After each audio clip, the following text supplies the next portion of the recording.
that there were about 5,000 people who participated in the last Wyoming caucus. It looks like all of them are here tonight. Thank you.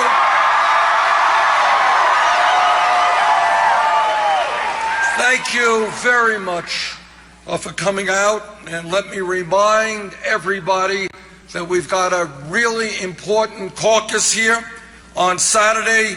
Doors open at 9 a.m. Let's be there. Let's win in Wyoming.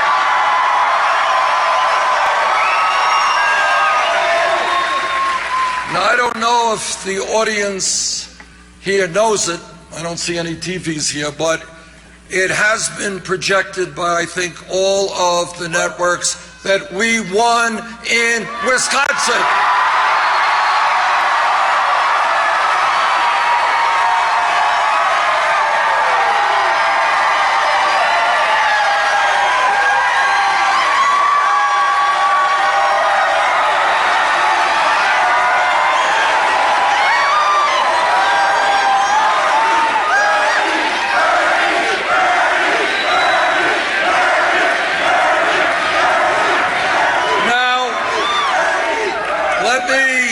Let me say a word,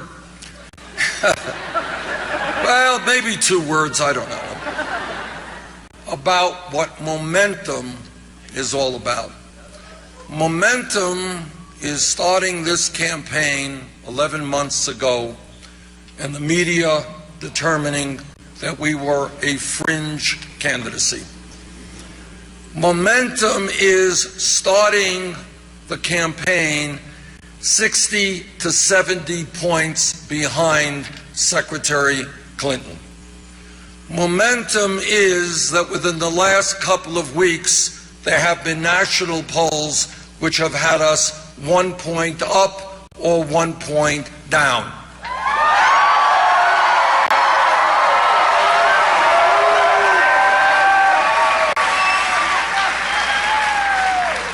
Momentum is that when you look at national polls or you look at statewide polls, we are defeating Donald Trump by very significant numbers.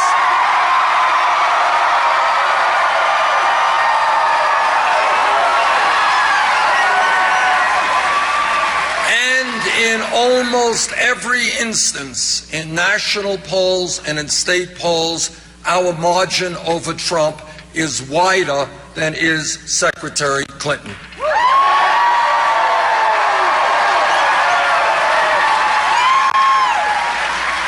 With the victory in Wisconsin tonight, and let me take this opportunity to thank the people of Wisconsin for their strong support.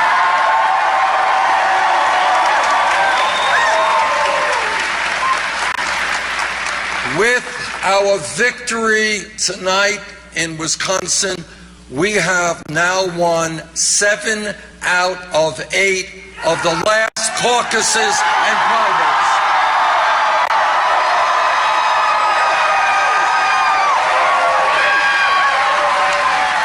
And we have won almost all of them with overwhelming landslide numbers.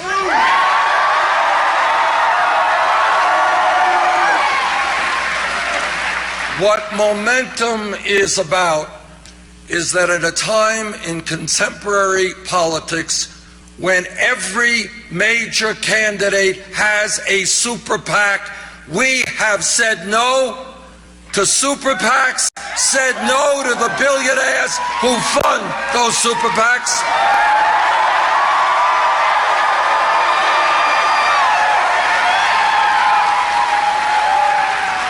And what we have done is, in an unprecedented manner in American history, we have up to this point in the campaign received over 6 million individual campaign contributions.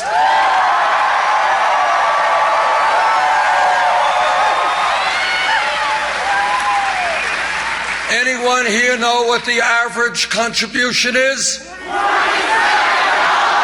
That's exactly right. Smart crowd. $27. To paraphrase Abraham Lincoln at Gettysburg, this is a campaign of the people, by the people, and for the people.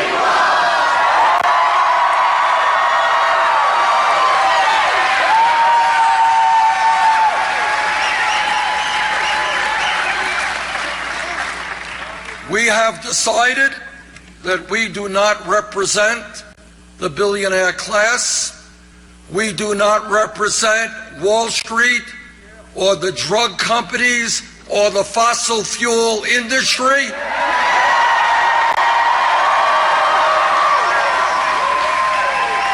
And we do not want their money.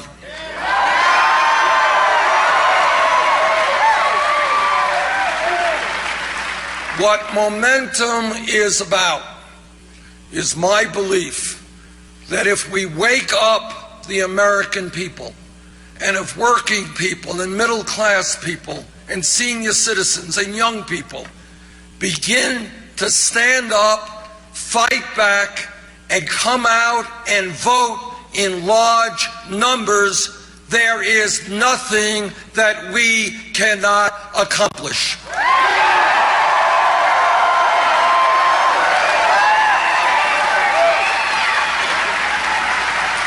And what we have been seeing throughout this campaign is extraordinary voter turnouts in state after state after state.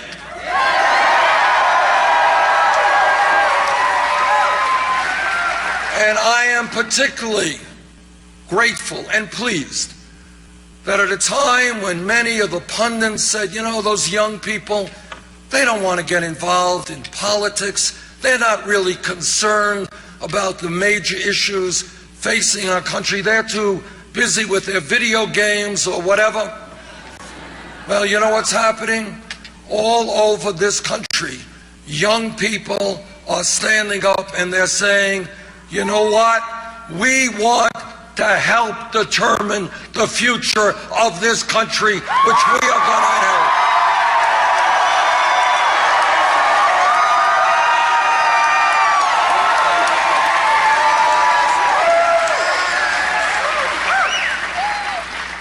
What momentum is about is that all across this country, the American people are looking around them. And they understand that real change in our country's history, whether it is the trade union movement, whether it is the civil rights movement, whether it is the women's movement, whether it is the gay rights movement, they understand that real change never, ever takes place from the top on down. It always takes place from the bottom on up.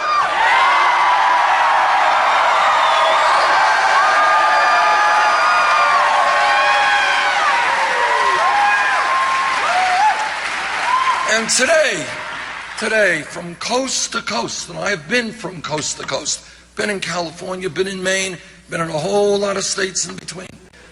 And where people are saying, why is it that in America we have grotesque levels of income and wealth inequality? Why is it that the top 1/10 of 1% now owns almost as much wealth as the bottom 90%? Why is it that for the last 30 years, the great middle class of this country has been shrinking and almost all new income and wealth is going to the top 1%? The American people are asking, why is it that women go to work tomorrow and they're earning 79 cents on the dollar compared to men?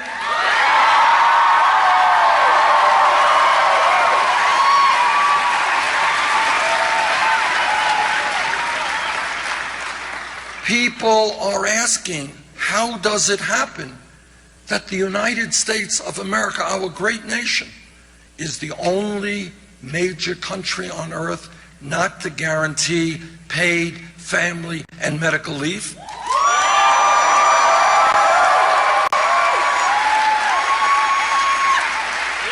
There are women giving birth in Wyoming and Wisconsin and Vermont today, but they're going to have to go back to work in 2 or 3 weeks because they don't have the income to take care of their family, which is why together we are going to pass 3 months paid family and medical leave.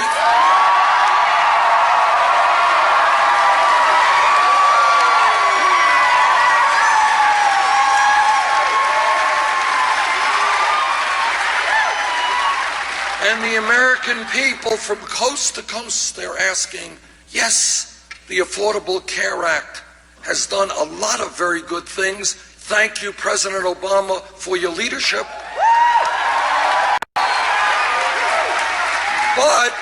But in terms of health care, there is much, much more that has to be done. The American people are asking, why does it happen that every other major country on earth, United Kingdom, France, Germany, Holland, Scandinavia, Canada, every major country on earth guarantees health care to all of their people as a right except the United States, and together we're going to change that international embarrassment.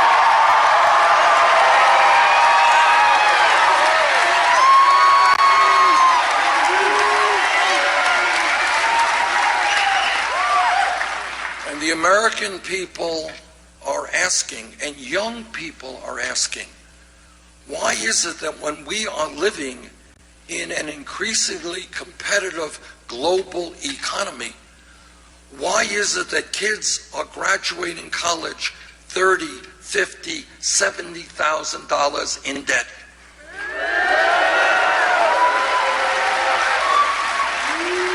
And in some cases spending decades having to pay off that debt.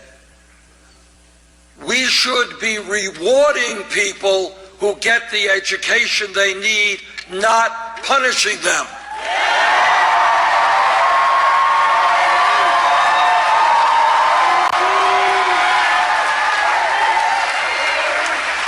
And the American people are asking, how does it happen when the scientists all over our country who study climate change and scientists all over the world are in virtual unanimous agreement that climate change is real, that it is caused by human activity, that it is already causing devastating problems in our country and around the world? How do we have a Republican Party that refuses to even acknowledge the reality of climate change?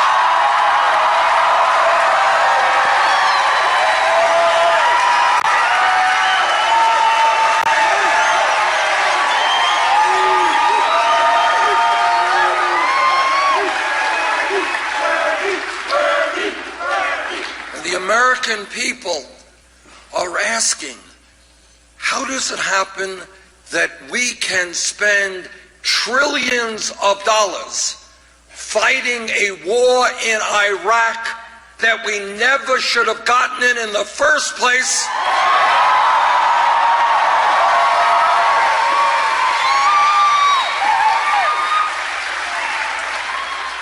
But that in Flint, Michigan, and in cities all over this country, our inner cities are crumbling. Unemployment off the charts. Healthcare system not accessible. Kids dropping out of high school. Too many being arrested and sent to jail. How come we can rebuild the infrastructure of Iraq and Afghanistan, but we cannot rebuild our own crumbling infrastructure.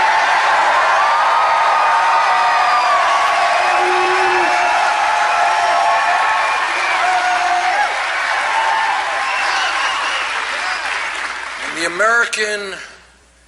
the American people are asking, as they assemble all over this country, why can we not end a campaign finance system which is corrupt and which is undermining American democracy?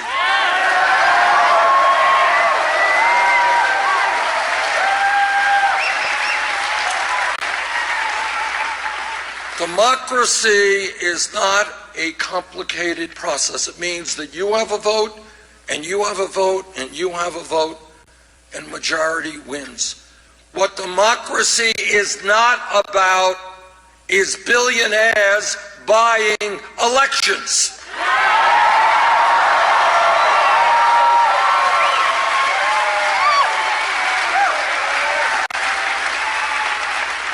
And the American people are asking another very important and profound question.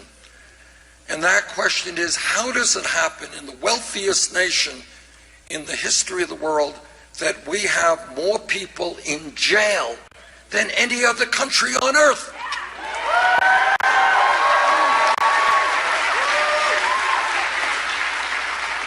And what the American people are saying is that now is the time to invest in our young people in terms of jobs and education, not jails and incarceration.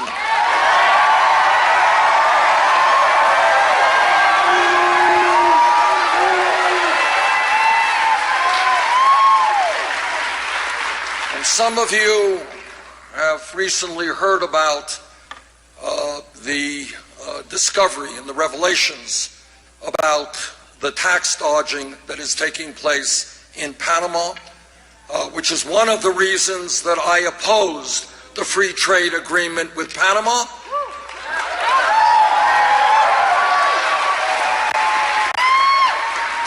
And one of the reasons I was on the floor of the Senate talking exactly about what I feared would happen, and that is wealthy people and large corporations figuring out ways to avoid paying their fair share of taxes.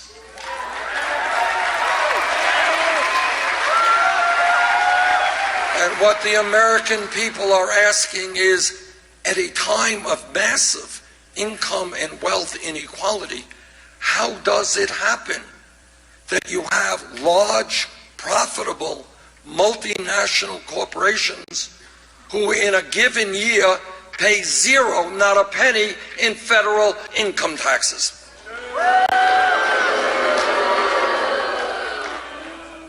Now, change, real change, comes about whether it is fighting racism, worker exploitation, sexism, homophobia.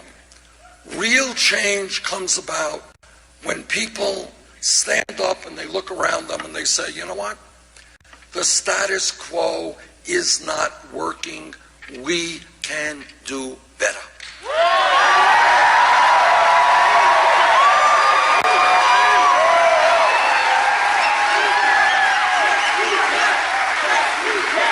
And let me give you, I can give you many examples, but let me give you the most contemporary example of what happens when people stand up and fight back. If we were here in this beautiful auditorium 5 years ago, not a long time from an historical perspective, and somebody would have jumped up and say, you know, I think a $7.25 federal minimum wage is a starvation wage, and it has got to be raised to $15 an hour. Now, somebody stood up 5 years ago and said that. The person next to them would have said, you're nuts. $15 an hour? You want to more than double the minimum wage? You're crazy. Maybe we get it up to $8, $9 an hour, but $15 an hour, you're dreaming too big. Sound familiar? You are unrealistic. It can't be done. Think smaller.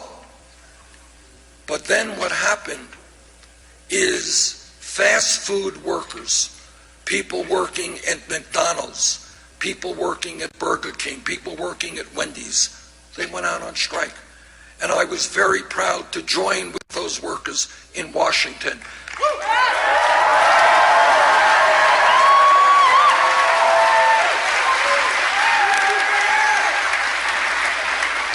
And they went out and they said, fellow Americans, we can't live on $7.25 an hour. We can't live on $8 an hour. You got to raise the minimum wage to $15 an hour. And they fought and they fought. And then suddenly a few years ago, Seattle, Washington, $15 an hour.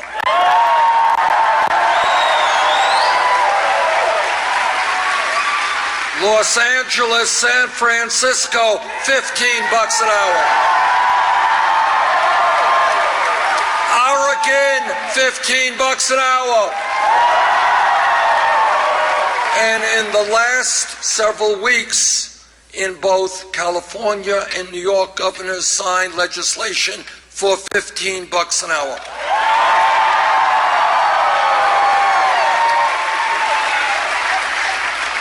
What is my point? My point is that yes, we can change the status quo when we think big and when we have a vision.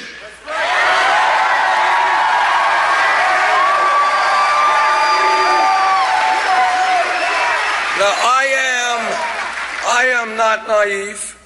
I know the power of Wall Street and their endless supplies of money. I know that corporate America will shut down plants in America and move to Mexico or China if they can make another $5 in profit.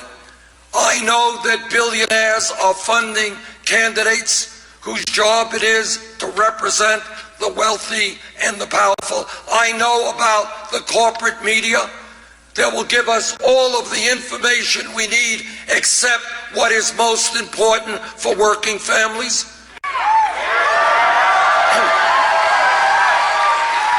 I know about all of that, but this is what I also know.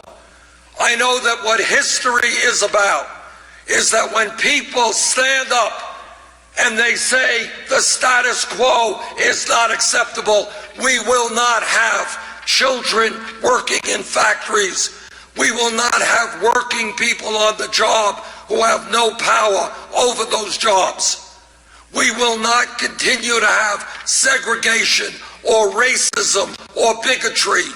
We will not have women unable to vote or go to the schools they want or do the work they want. We will pass gay marriage in 50 states in this country.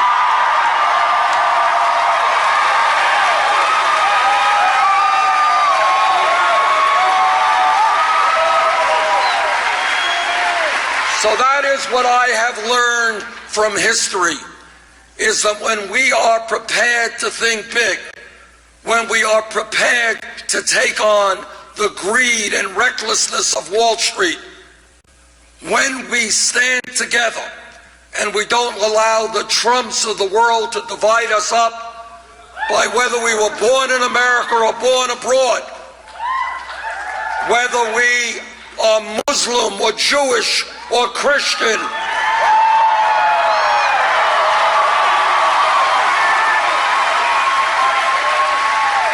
when we stand together, whether we're gay or straight, male or female,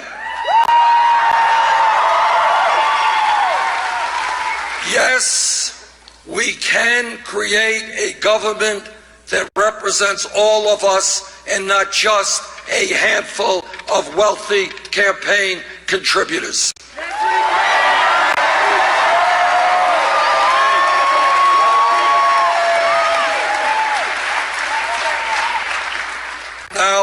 This campaign has won 7 out of the last 8 caucuses and primaries.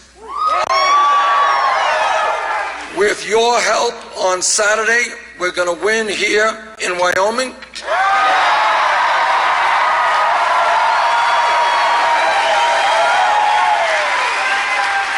And then we are headed to New York.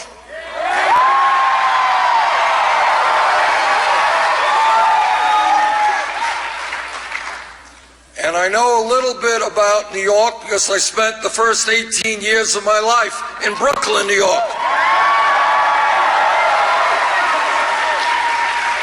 Now, please keep this a secret. Do not tell Secretary Clinton. She's getting a little nervous, and I don't want her to get more nervous. But I believe we've got an excellent chance to win New York and a lot of delegates in that state.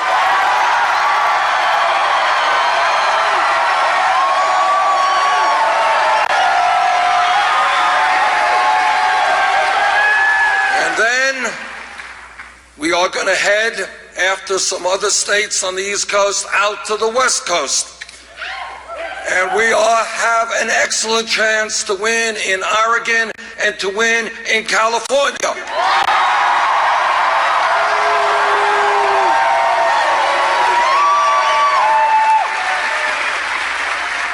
And I think that a lot of these super delegates are going to be looking around them and that are going to be saying, which candidate has the momentum? Which candidate is bringing out huge numbers of people and creating huge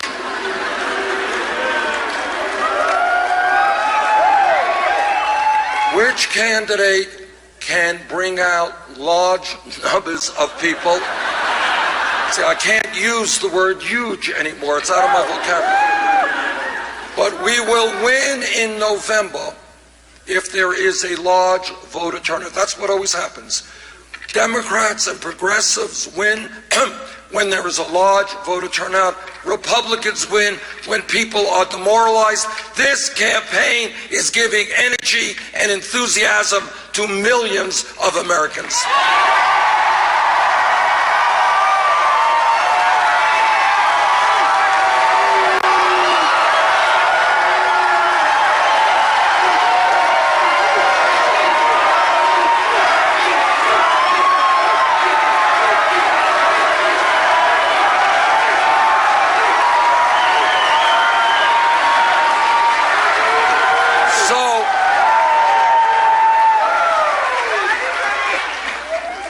I think the people of this country are tired of establishment politics and establishment economics. I think the people of this country are ready for a political revolution.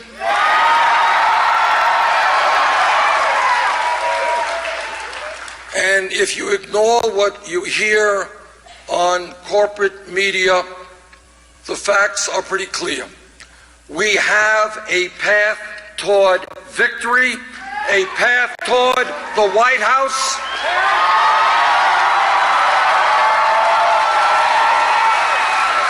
And Wyoming can give us an enormous boost forward if we win here on Saturday.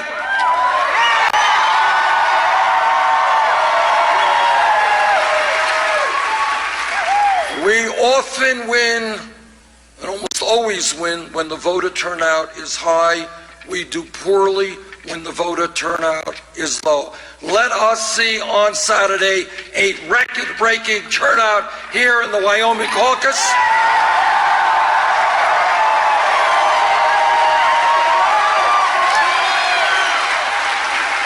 And let us have Wyoming Democrats making it clear that this great state is part of the political revolution. Thank you all very much.